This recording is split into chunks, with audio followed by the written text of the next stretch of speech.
The cinema experience, it's pretty unique, isn't it? Oh, absolutely. It's more than just the movie. It's that whole feeling, the big screen, everyone together in the dark. That shared experience. Exactly.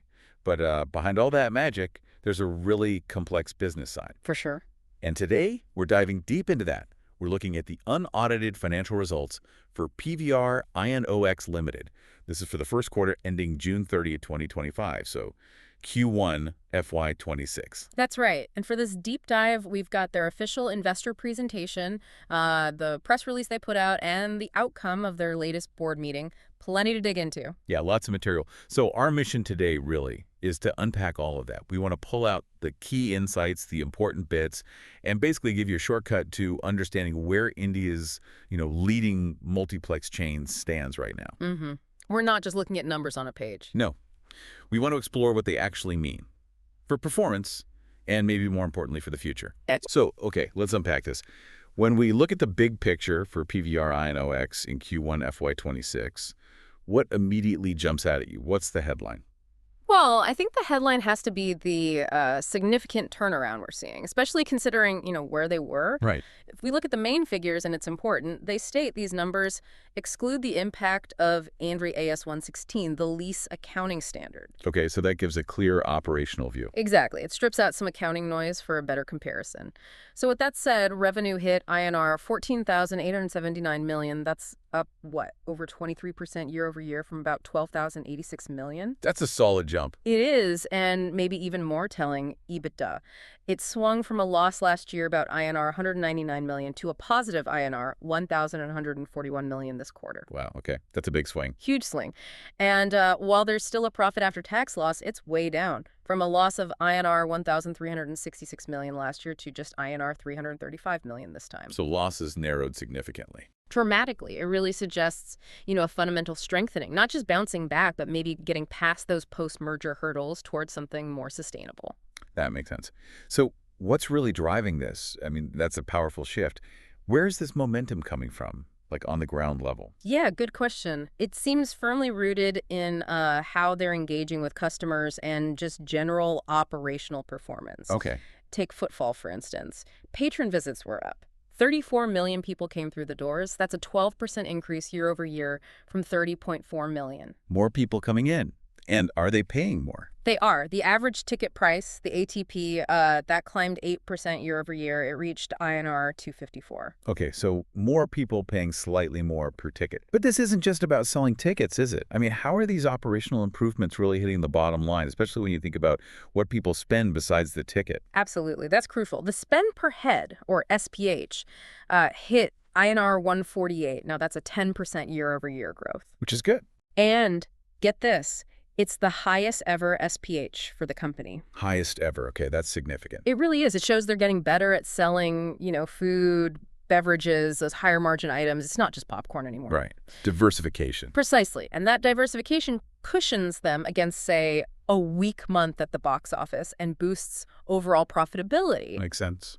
And it's not just F&B. Look at advertising income. Highest Q1 ad income since the pandemic. INR 1,096 million, up 17% year over year. Well, Plus, there's other operating income. That saw a huge jump, mainly because of film distribution income that went from about INR 309 million to nearly INR 700 million this quarter. And management fees contributed too. that diversification into distribution, that seems smart. Shows they're thinking beyond just exhibition. Definitely a dynamic approach. But, at the end of the day, for a cinema chain, content is still king, right? So how did the movies perform? What was the box office momentum like across different languages? Yeah, content was absolutely a major driver this quarter. Bollywood, so Hindi plus Hindi dubbed films, it surged, up 38% year over year, hitting INR 3,946 million. 38%, wow. Was that driven by one massive blockbuster? Actually, no. And that's kind of the interesting part. It was more about a steady stream of films doing well. They had 5 films cross the 100 crore mark, like Raid 2, Sitara Zameen Par, Kasari Chapter 2, Houseful 5, Jat Tot. Okay. And 3 of those even went past 200 crore. The press release actually pointed this out, said it was less skewed by mega blockbusters and more about the sustained strength of mid to high-performing titles. So a more reliable, broader base of hits rather than relying on one film to carry the quarter. Exactly. It de-risks things a bit. A more stable, predictable revenue stream, ideally. It feels like a strategic shift. How about Hollywood and regional? Hollywood also had a really strong quarter for PVR Inox, up an impressive 72% year over year. 72%. Yeah, driven by big franchises, Mission Impossible, Final Destination, Bloodlines, Ballerina, F1, the movie. Big names. Right. And these performed particularly well in their premium formats like IMAX and 4DX. Admissions in those formats were up 20% year over year. People paying extra for the experience. Definitely. And then regional cinema, maybe not the same explosive growth, but it showed solid stability. Good contributions from films like Tamil's Good, Bad, Ugly, Malayalam's Bidaram, and another Tamil film, Tourist Family. So a healthy mix across the board, it sounds like. Very much so. Now that content diversity is key, obviously. Yeah. But beyond just having good movies, what else did PVR Inox do? Were there specific strategies to, literally manufacture footfalls, as they sometimes say? Yeah, they actively use that term, manufacturing footfalls. One big initiative was Blockbuster Tuesdays, launched in April. Okay, what was that? Offering tickets starting at just $99 on Tuesdays. And apparently it worked. They said it brought back nearly 1 million new and lapsed customers. Wow, 1 million people tempted back by cheaper tickets. Seems so. Really boosted weekday traffic, which is always a challenge. Makes sense. Yeah. Anything else? They also pushed alternate programming, things like re-releasing older hits, showing live IPL matches, concerts, even comedy shows in their cinemas. Broadening the definition of what a cinema offers. Right. And that stuff combined drew over 500,000 admissions. So 500,000 people came for something other than a new movie release, reinforces the idea of the cinema as a multi-purpose entertainment spot. Interesting. It's not all smooth sailing, though, right? I mean, these numbers look good overall, but were there any, external factors that maybe dragged things down a bit? Any headwinds? You're right to ask. It wasn't entirely smooth.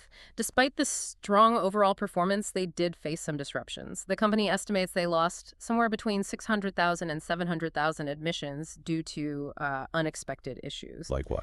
Well, things like Operation Sindoor, that was a government initiative that temporarily restricted public gatherings in some areas.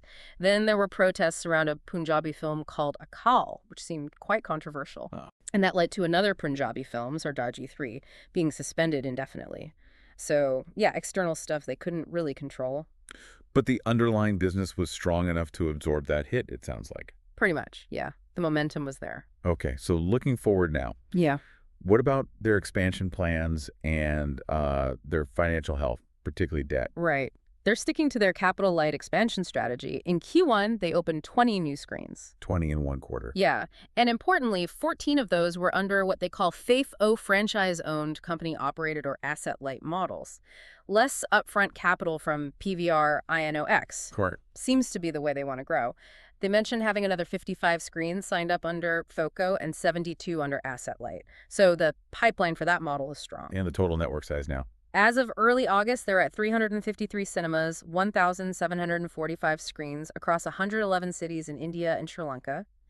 And the plan for this financial year, FY26, is to open 90 to 100 new screens total. Okay. And the debt situation. That's always a key focus after a big merger. Definitely. And they've made really good progress there. Net debt is down INR 8,915 million as of the end of June. How much of a reduction is that? Well, it's down INR 607 million just since the end of March. But maybe more impressively, since the merger happened, they've cut net debt by 38%. That's about INR 5,389 million. 38% reduction since the merger. That's significant. Shows strong financial discipline. It really does. Strengthening the balance sheet seems like a clear priority. So given this, pretty robust performance in the clear strategy, what's the word from management? What's their outlook? And what does the upcoming movie slate look like? Are they confident?